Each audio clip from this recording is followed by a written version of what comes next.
Hello and welcome to Stand Up for Jehovah. I have come a bit late to the game on this due to me not doing any videos forever. So I've discovered, after everyone else, the book called 10 Questions Young People Ask. And I love a young people ask question because I was one of the original guinea pigs that got the original book full of questions that young people never asked. So I thought I'd give it a peruse for some comedy gold. And here we go, chapter 1. Who am I? I think that's quite a good question. But the chapter goes straight into this peer pressure situation of drinking. A girl holds a bottle of alcohol out to another girl and says, "You're not too young to have a little fun, are you?" Said no teenager to anyone ever in the history of mankind. In my experience, as a teenager, which I was once, a long time ago, nobody really offered you bad stuff because offering you bad stuff meant that they'd pay for it and you were getting it free. So these scenarios seem as if they've been invented by really old men who are imagining what the kids are doing. Then it goes on, it moves past the don't drink scenario too. It says, what are your goals in life? It says, would you get into a taxi and tell the driver to circle the block repeatedly until his car ran out of fuel? Which, funnily enough, is exactly what my life felt like when I was pioneering. Just pointlessly going round and round and round the same old crap until I'd run out of energy and positivity and motivation to get out of bed. It said that would be foolish and costly. Well, tell me about it. I did it, pioneered for years. Then it says, write down 3 goals you would like to reach within the next year. Well, I would contend that finding 3 things that you can make a goal that are within the terms and conditions apply, it's going to be really hard, right? So write down 3 goals you'd like to reach within the next year, excluding anything to do with education, anything to do with a career, anything to do with bettering yourself, anything to do with sport, anything to do with joining a club or a youth band, or anything that involves meeting people who aren't Jehovah's Witnesses. Right, within those parameters, within those terms and conditions apply, what 3 things can you find to do? What are your goals allowed to be? Unless your goal is, I want to answer up more in the watchtower, and I want to pioneer more, and I want to read my Bible more. Well, why don't they just write the list for you? Find 3 goals that you would like to reach within the next year. And here they are, we've written them for you because there's only 3 you can choose. And then it says, analyze yourself. Now, I must admit, I had a whole comedy riff on this because I thought it said amaze yourself. But it doesn't. So that spoiled a whole section of comedy. Amaze yourself. What are your convictions? For example, do you believe in God? Where's that come from? So more to the point, do you have a fucking choice? Chapter 2. Why do I worry about my appearance? Another good question. I'm beginning to think that they actually consulted some young people on these questions. They say, it's not wrong for you to be concerned about your appearance. In fact, the Bible comments favourably on the physical appearance of some people who lived millions of years ago and got to wear tea towels and live in tents. Because when I was a teenager, that's about how relevant those people, those Abrahams and Isaacs and Sarahs and Naomis were to me. They were just people who wore bed sheets and tea towels and lived in tents, and it didn't matter whether they were ugly or good looking because God was always blessing them with babies, or they could shag the daughters or some such fun thing. Totally unhelpful, I feel. And then they wheel out the old mum chestnut that you say to a really ugly kid that you love them. It's the inner person that makes you attractive or not. Right, thanks. That's really helped me. So you're saying I'm ugly? You're saying I'm really ugly, but I've got a nice personality. Thanks. Doesn't help, in my opinion.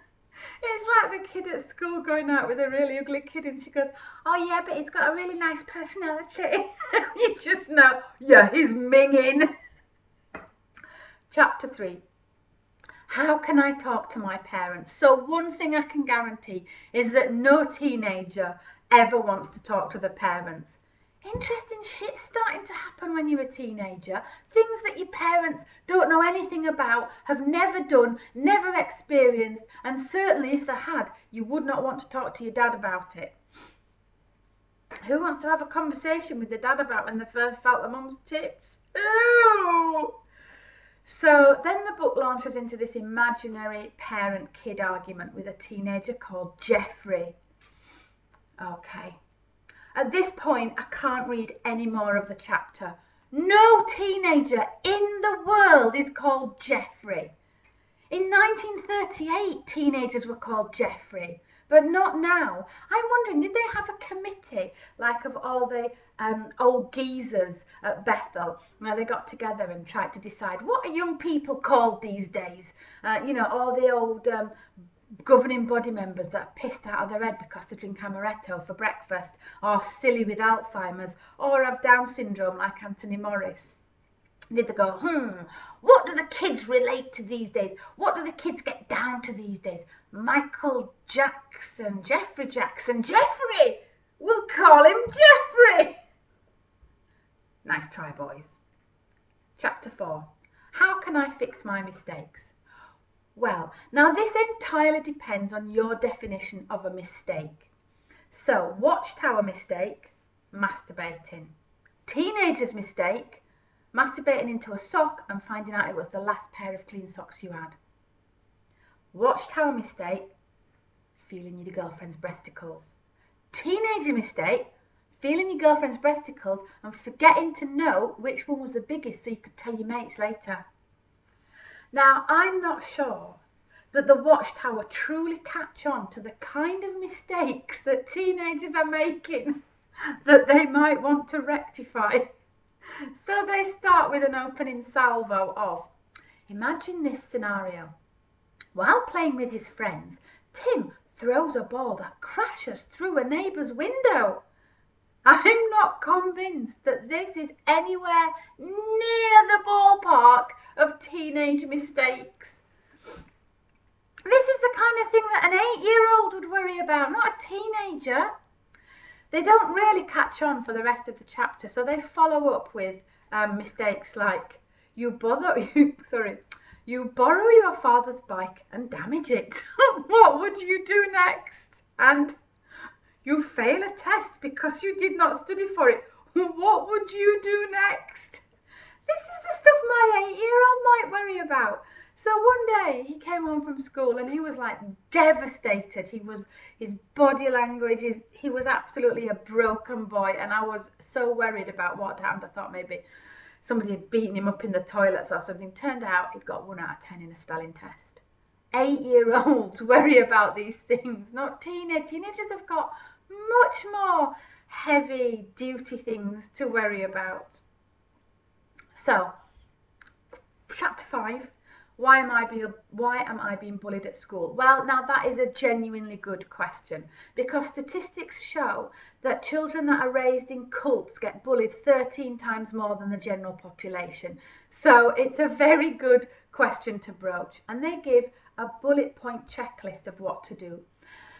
Now, in my mind, I remember a poor boy at Kingdom Hall, at my Kingdom Hall, who was really quiet, and he is the typical Jehovah's Witness, follow these bullet points, and he got bullied mercilessly. As a teacher, I cannot condone this, but I also had a friend who would have got bullied, but he turned around and lamped a kid, nobody touched him. So this is the bullet point checklist for Jehovah's Witnesses to not get bullied at school. Don't react. Don't retaliate. Don't walk into trouble. Try an unexpected response. Punch them in the face, I'd say. Walk away. Work on your self-confidence. Yeah, blame the victim. Yeah, you work on yourself and tell someone. Well, that's good advice. So, bullying is a serious issue. I don't want to make a big joke about it. I don't want to make some joke, because otherwise it wouldn't be a comedy video, would it? It'd be a boring rant about bullying. But they make the whole chapter about smoking. And I think this is the least of problems of being bullied. Bullying is much more subtle than being told to smoke and being mocked when you don't. That's like big and obvious, and Look, nobody offers you a fag and laughs at you when you don't smoke. You're expected to buy your own, right? Do they think that bullies are on commission with Lambert and Butler or British American Tobacco? Do they think that there's anything in it for the bully to talk you into smoking? In my experience, if you're going to start smoking, you're doing it for other reasons than somebody going, here, have a fag and I will laugh at you if you don't have one. They do it because they're with people. They're making the wrong decisions way beyond the have a fag point. They're making wrong decisions about who they emulate, who they admire, who they want to mix with, who they want to fit in with. Bullying is much more subtle than that. Bullying is about being excluded from friendship circles. It's about people glancing at you when they walk past you, or laughing, or laughter stopping when you walk into a room. I would suggest that it's something that 7 very old men with the authority of God behind them, and that nobody has ever disagreed with, they've ever encountered in 80 years. I just don't think they are qualified to know what it's like to be bullied. It goes back to the old mum thing, oh, just ignore them. That's the great advice, isn't it? Oh, just rise above it and ignore them.